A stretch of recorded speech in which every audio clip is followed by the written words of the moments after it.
Merhaba arkadaşlar. Bu bölümümüzde aktif ve pasif varlığı tanıyacağız. Sizce para zengin eder mi? Cevabınızı duyar gibiyim.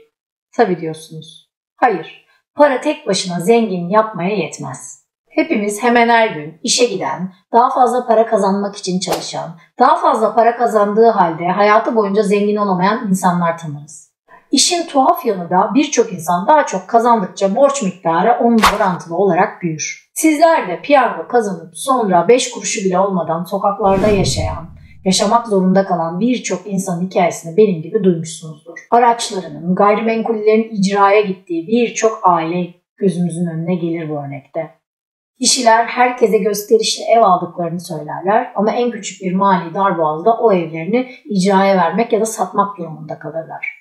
Yani onları zengin edeceğim diyen şey aslında onları derin fakirliğe iter.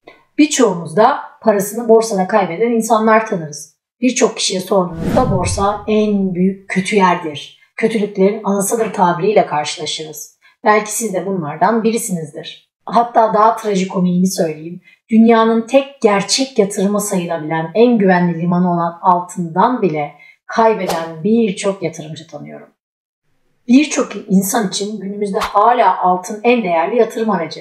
Oysa yıllar bazında altının ons fiyatını karşılaştırdığımızda, örneğin 1972 yılında altının ons fiyatı 70 dolarken, bundan tam 8 yıl sonra yani 1980 yılında altının ons fiyatı 800 dolara kadar çıkıyor. Ve bu durum öyle piyasayı çığırından çıkarıyor ki altının onsunun 2500 dolara kadar çıkacağı dahi söyleniyor. Bu söylentiyle açgözlü yatırımcılar çılgınlar gibi altın almaya başlıyorlar. Birçok altın yatırımcısı da hazır altın bu kadar yükselmişken onu satmak yerine daha fazla yükseleceği umuduyla altını elinde tutuyorlar. Nitekim bir yıl sonra altının ons fiyatı 500 dolara kadar düşüyor. 1980 ile 90 arasındaki 10 yıl içerisinde 500 dolardan tam 250 dolara kadar iniyor. Altın gibi en güvenilir yatırım aracı olan bir emtiada dahi bu hareket hepimize ders olma niteliğinde. Gerçek para dediğimiz altına yatırım yapmakla kaybedilen bu para ve zaman sirkülasyonu içerisinde alınan ders bize şunu gösteriyor ki gerçek zenginlik yatırım aracına yapılan yatırımdan ziyade aktif varlığa yatırım yapmakta gizli. Yani sonuç olarak kısadan size şunu anlıyoruz ki insanı zengin yapan hisse senedi, gayrimenkul, tahvil, bono ve benzeri yatırım araçları, ticaret veya para değil, bundan ziyade enformasyon dediğimiz akıllılık ve yapabilme bilgisidir. Namı diğer mali zeka, asıl bizi zengin eden budur. Zengin olmak istiyorsanız finansal kurallarınızı değiştirmelisiniz arkadaşlar. Artık dünya değişti dediğimde birçok insan benimle beraber kafasını sallar.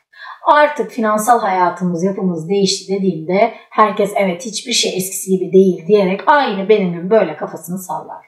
Ama kendi finansal hayatında hiçbir değişikliğe gitmek istemez. Var olan kalıp bilgileriyle, kalıp düşünceleriyle aynı finansal hayata devam eder ama farklı sonuçlar umarak. Genel geçer kurallara uyan birçok kişi de zorunlu yaptıkları tasarrufları ya gayrimenkule ya hisse senedine bir şekilde yatırırlar. Ama bununla alakalı enformasyona yani mali zekaya yani bilgiye yatırım yapmadıkları için bu zoraki biriktirdikleri paraları da havaya uçup giderler. Yani diyeceğim o ki eğer mali olarak enformasyonunuz yoksa, finansal zekanızı geliştirmediyseniz ne kadar tasarruf ederseniz edin altın gibi en güvenceli yatırım aracında dahi kaybetmeniz muhtemeldir. Çünkü size orada para kazandıran altın, hisse senedi, yatırım fonu, gayrimenkul, arsa vesaire değildir arkadaşlar. Orada size para kazandıran şey altın, hisse senedi, emlak, ticaret vesaire hakkında sıkı çalışma ve bunun sonucunda bildiklerinizdir sizi zengin eden. Yani mali zekanız, mali zeka katsayınız. Çok basit. Eskiden paranın bir karşılığı vardı. Şimdi her dakika, her saniye para basılıyor. Bu yüzden de kurallar temel olarak değişti. Eskiden para biriktirmek gerçekten zenginlik için olmazsa olmazdı. Çünkü ne kadar çok paranız varsa karşılığında o kadar büyük servetiniz var demekti. Oysa her gün paranın basıldığı bir düzende artık para biriktirmek çok da akıllıca değil. Hele enflasyon olduğu dönemlerde paranızın değeri hızla erir. Bu yüzden de birçok uzmanın size söylediği gibi paranızı dolara yatırın, euroya yatırın, sterline yatırın gibi sözler tamamıyla büyük bir hezeyandır arkadaşlar. Basılı paraların hiçbirini tutarak hiçbir zaman zengin olamazsınız. Çünkü 100 doları tuttuğunuz zaman 5 yıl sonra da 100 dolardır. Ve Amerika'nın kendi içindeki enflasyonun sonunda 100 doların da alım gücü düşecektir. O yüzden de önemli olan buradaki aslında hangi işlemi yaptığınız, altın aldığınız ya da dolar aldığınız değildir. Bunu niye aldığınız, bundan ne beklediğiniz, bunu nasıl bir rotasyon içerisinde piyasaya sokmak istediğinizdir arkadaşlar. Bu yüzden de mali bilgi ve mali zeka üzerine çalışmadan yatırım yapmak çok da akıllıca değildir. Ben şunu söylüyorum, eğer bunun üzerine çalışmak istemiyorsanız şunu yapabilirsiniz. Türkiye'de batmayacak olan en büyük birkaç şirket var. Biz bunlara BIST 30 diyoruz. Onların genel fiyat düzeyleri düşükken buradan lot alarak sürekli olarak üzerine para yatırarak burada bir bileşik faizle para biriktirebilirsiniz. Evet, bu size ciddi bir kazanç sağlar. Hem de özellikle temettü ödeyen firmalara para yatırırsanız bu size belirli sürelerde de ödemeler yapar.